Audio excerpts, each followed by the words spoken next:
मुझसे मेरा भी आपसे एक सवाल है, क्या आपको यकीन है नफसियाती बीमारियों पे? माशाल्लाह आप एक रूहानी मालिज हैं, बहुत सारे लोग आपसे शिफायाब भी हुए हैं माशाल्लाह, आप क्या कहते हैं इस बारे में? डॉक्टर साहब, जैसे आपने बताया है कि आपके सामने जो पेशेंट्स आते हैं और उनमें आप समझते हैं कि 80% यानी जो आम सोसाइटी के पेशेंट्स हैं, यानी जो जिन्नाती मसाइल समझ रहे होते हैं, तो उनको 80% को यानी नफसियाती मसला होता है। मेरा ये मानना है कि जिन्नाती मसाइल और जादू के मसाइल बहुत ज़्यादा हैं, ठीक है, लेकिन जिन्नाती मसाइल नफसियाती बीमारी, हर जिन्नाती मसाइल नफसियाती बीमारी बनाता है।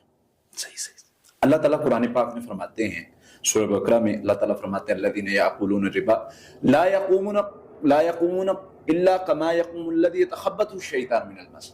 अल्लाह फरमाते हैं, सूद खाने वालों की मिसाल अल्लाह ताला देते हैं कि जो सूद खाते हैं क़यामत के दिन ऐसे उठाए जाएंगे जैसे शैतान ने उनको छू के खिबती बना दिया।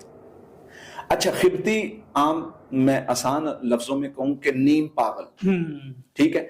अब नीम पागल आपके सामने एक नफसियाती मर्ज है। अब अल्लाह ताला फरमा रहे हैं कि शैतान के छूने से ये नफसियाती मर्ज बनी है, ठीक है। अब मेरा ये मानना होता है, हम तो अल्हम्दुलिल्लाह कुरान पाक से इसका इलाज करते हैं कि कुरान पाक में बहुत सारी सूरह हैं, जैसे अहादीस में जिक्र मिलता है, सहाबा किराम जो हैं वो जा रहे थे सफर पे, तो एक पागल उनको ना, मतलब वो एक इलाके से गुजरे तो वो एक बंदे को जकड़ा हुआ था जंजीरों में, यानी दीवानापन, इसको हम जो है वो मुख्तलिफ नाम देते हैं, सहर तखय्युल, सहर खमूल और सहर हवातफ। जी जी। अच्छा, उस पर सहाबा किराम ने जो दम किया था वो था सूरह फातिहा का। अल्लाह के नबी सल्लल्लाहु अलैहि वसल्लम के सामने जब उन्होंने बयान किया और उन्होंने बाकायदा उसकी फीस ली, ये भी उन्होंने बयान किया, तो नबी सल्लल्लाहु अलैहि वसल्लम ने फरमाया कि तुम्हें कैसे पता है ये शिफा है? तो पता ही चला कि नफसियाती बीमारियों का इनकार नहीं है, ना कुरान में ना हदीस में, ठीक है। हमारे बहुत सारे मौलिज ऐसे हैं, वो कहते हैं ये तो नशे पे लगा देते हैं, नशे वाली गोलियां दे देते हैं डॉक्टर, वो इससे मतलब कॉन्सेप्ट एक बना हुआ है। मैंने क्योंकि सीखने की जब आपकी स्टेज होती है ना जी, उसमें आप बहुत कुछ सीखते हैं, तो मैंने ये सीखा था शुरू में कि जी जो नफसियाती बीमारियां होती हैं इनकी हकीकत नहीं होती, असल में होता ये कि ये शैतान ही लगा होता है।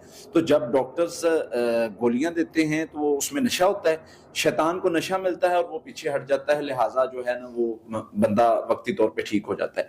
लेकिन खैर मैंने इस पर रिसर्च की, जब कुरान और हदीस से देखा कि कुरान और हदीस इस बात से मतलब डिनाई नहीं कर रहा। आप देख लें, एपिलेप्सी का मसला है, हदीस में मिलता है औरत का मसला, ठीक है।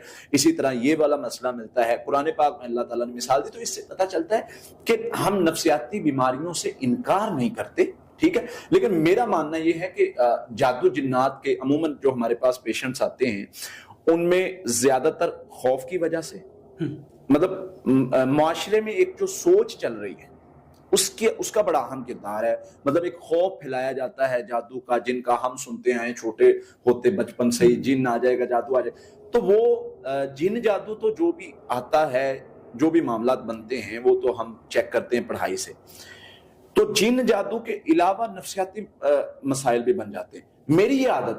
मेरी आदत है कि मैं ना नफसियाती बीमारी को उसको बता देता हूँ कि भाई आपको ये मसला है, एपिलेप्सी है, शिज़ोफ्रेनिया है, अस्टेरिया है, ओसीडी है।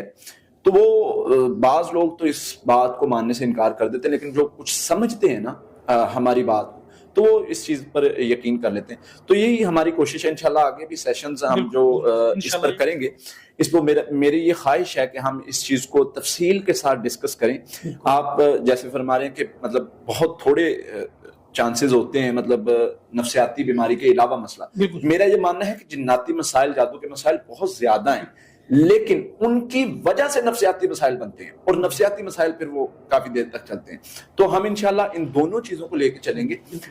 मैं ये चाहता हूं कि हमारे एक प्लेटफॉर्म से दोनों चीजों का इलाज मिले, जादू का, जिन्नात का, नफसियाती मसाइल का। हम उसको डिस्कस करें कि ये दोनों अलग अलग क्यों हैं, इनको एक जगह पे रख के हम डिस्कस करके इसका हल क्यों नहीं निकाल सकते।